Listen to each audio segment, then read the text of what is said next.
लेखक सिंहासनवती सी 26वीं पुतली ने जो कथा सुनाई वह इस प्रकार है। राजा विक्रमादित्य न सिर्फ अपना राजकाज पूरे मन योग से चलाते थे, बल्कि त्याग, दानवीरता, दया, वीरता इत्यादि अनेक श्रेष्ठ गुणों के धनी थे। वे किसी तपस्वी की भांति अन्न जल का त्याग कर लंबे समय तक तपस्या में लीन रह सकते थे। ऐसा कठोर तप कर सकते थे कि इंद्रासन डोल जाए। एक बार उनके दरबार में एक साधारण सी वेशभूषा वाले एक युवक को पकड़कर उनके सैनिक लाए। वह रात में बहुत सारे धन के साथ पकड़ा गया था। कहीं वह जा रहा था। उसकी वेशभूषा से नहीं लग रहा था कि इस धन का वह मालिक होगा, इसलिए सिपाहियों को लगा शायद वह चोर और चोरी के धन के साथ कहीं चंपत होने की फिराक में हो। राजा ने जब उस युवक से उसका परिचय पूछा और जानना चाहा कि यह धन उसके पास कैसे आया, तो उस युवक ने बताया कि वह एक धनी स्त्री के यहाँ नौकर है और सारा धन उसी स्त्री का दिया हुआ है। अब राजा की जिज्ञासा बढ़ गई और उन्होंने जानना चाहा कि उस स्त्री ने उसे यह धन क्यों दिया और वह धन लेकर कहाँ जा रहा था। इस पर वह युवक बोला कि अमुक जगह रुककर स्त्री ने प्रतीक्षा करने को कहा था।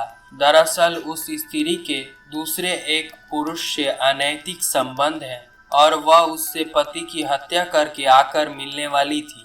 दोनों सारा धन लेकर कहीं दूर चले जाते और आराम से जीवन व्यतीत करते। विक्रम ने उसकी बातों की सत्यता की जांच करने के लिए तुरंत उसके बताए पते पर अपने सिपाही को भेजा। सिपाहियों ने आकर खबर दी कि उस स्त्री को अपने नौकर के गिरफ्तार होने की सूचना मिल चुकी है। अब वह विलाप करके कह रही है कि लुटेरों ने सारा धन लूट लिया और उसके पति की हत्या करके भाग गया। उसने पति की चिंता जताई और खुद को पवित्र साबित करने के लिए सती होने की योजना बना रही है। सुबह युवक को साथ लेकर सिपाहियों के साथ विक्रम उस स्त्री के घर पहुंचे तो दृश्य देखकर सचमुच चौंक गए। स्त्री अपने पति की चिता पर बैठ चुकी थी और चिता को अग्नि लगाने वाली थी। राजा ने चिता को अग्नि देने वाले को रोक दिया तथा उस स्त्री को चिता से उतरने को कहा।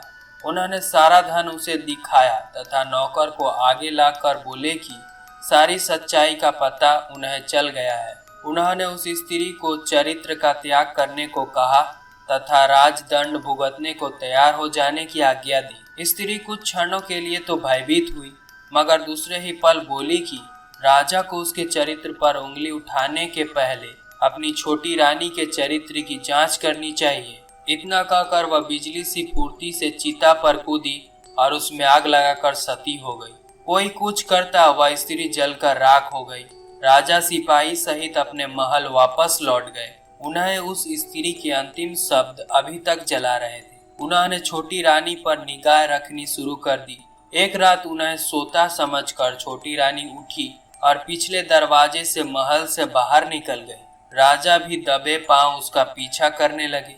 चलकर वह कुछ दूर पर घोनी रामन और साधु के पास गई। साधु ने उसे देखा तो उठ गया और उसे लेकर पास बनी एक कुटिया के अंदर दोनों चले गए। विक्रम ने कुटिया में जो देखा वह उनके लिए असहनीय था। रानी निर्वस्त्र होकर उस साधु का आलिंगन करने लगी तथा दोनों पति पत्नी की तरह बेहिचक होकर संभोग करने लगे। राजा ने सोचा कि छोटी रानी को वह इतना प्यार करते हैं, फिर भी वह विश्वासघात कर रही है। उनका क्रोध सीमा पार कर गया और उन्होंने कुटिया में घुसकर उस साधु तथा छोटी रानी को मौत के घाट उतार दिया। जब राजा महल लौटे तो उनकी मानसिक शांति जा चुकी थी। वो हमेशा बेचैन तथा खिन्न रहने लगे। शारीरिक सुखों से उनका मन उद्यत हो गया। मन में विराग की भावना ने जन्म ले लिया। उन्हें लगता था कि उनके धर्म कर्म में जरूर कोई कमी है, जिसके कारण भगवान ने उन्हें छोटी रानी के विश्वासघात का दृश्य दिखाकर दंडित किया। यही सब सोचकर उन्होंने राजपाट का भार अपने मंत्री को सौंप दिया और खुद समुद्र तट पर तपस्या करने चल पड़े। समुद्र तट पर पहुंचकर उन्होंने सबसे पहले एक पैर पर खड़े होकर समुद्र देवता का आह्वान किया। उनकी साधना से प्रसन्न होकर जब समुद्र देवता ने उन्हें दर्शन दिया तो समुद्र देवता से एक छोटी सी मांग पूरी करने की विनती की। उन्होंने कहा कि उनके तट पर वह एक कुटिया बनाकर अखंड साधना करना चाहते हैं और अपनी साधना निर्विघ्न पूरा करने का उनसे आशीर्वाद चाहते हैं।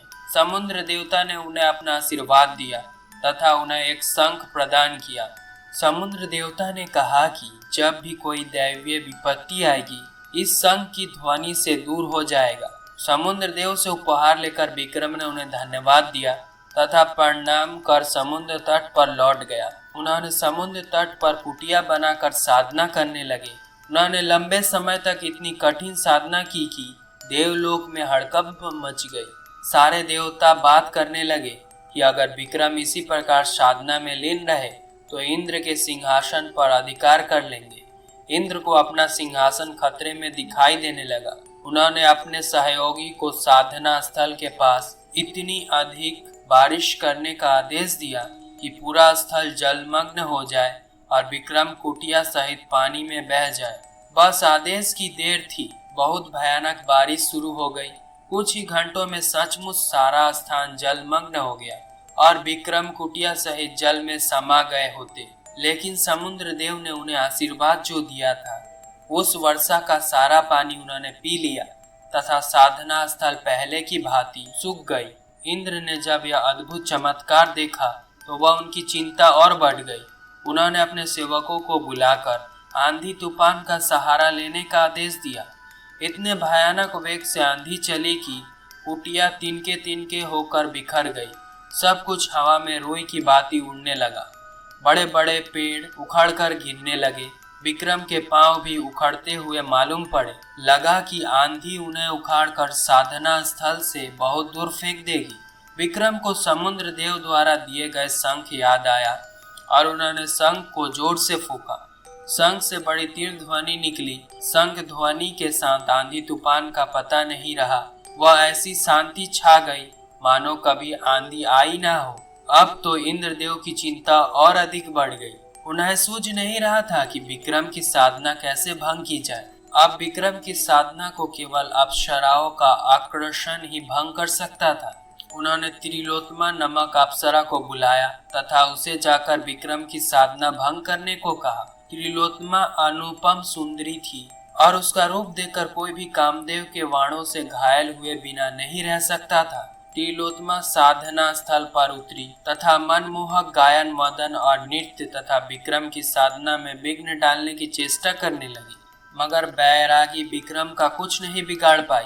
विक्रम ने शंख को फूंक मारी और त्रिलोचना को ऐसा लगा जैसे किसी ने उसे आग की ज्वाला में ला पटका हो। भयानक ताप से वह उद्गिन हो उठी तथा वह वहां से उसी क्षण अदृश्य हो गई। जब यह युक्ति भी कारगर नहीं हुई तो इंद्र का आत्मविश्वास पूरी तरह डोल गया। उन्होंने खुद ब्राह्मण का वेश धरा और साधना स्थल आए।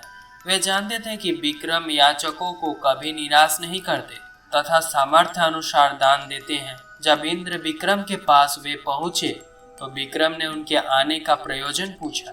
उन्होंने विक्रम से भिक्षा देने को कहा तथा भिक्षा के रूप में उनकी कठिन साधना का सारा फल मांग लिया। विक्रम ने अपनी साधना का सारा फल उन्हें दान कर दिया। साधना फल दान क्या था? इंद्र को अब भयदान मिल गया। उन्होंने प्रकट होकर विक्रम की महादान का गुणगान किया और आशीर्वाद दिया। उन्होंने कहा कि विक्रम के राज्य में अतिवृष्टि और अनावृष्टि नहीं होगी, कभी अकाल या सूखा नहीं पड़ेगा, सारी फसलें समय पर और भरपूर होगी। इतना कहकर इंद्र अपने राज्य लौट गए। अगर आपको यह कहानी अच्छी लगी हो तो आर्टिफिशियल मोटिवेशन चैनल को सब्सक्राइब कर दीजिएगा और ऐसी वीडियो देखने के लिए बेल आइकन पर क्लिक कर दीजिएगा। मिलते हैं नई वीडियो में नई कहानी के साथ। Please keep watching and keep learning.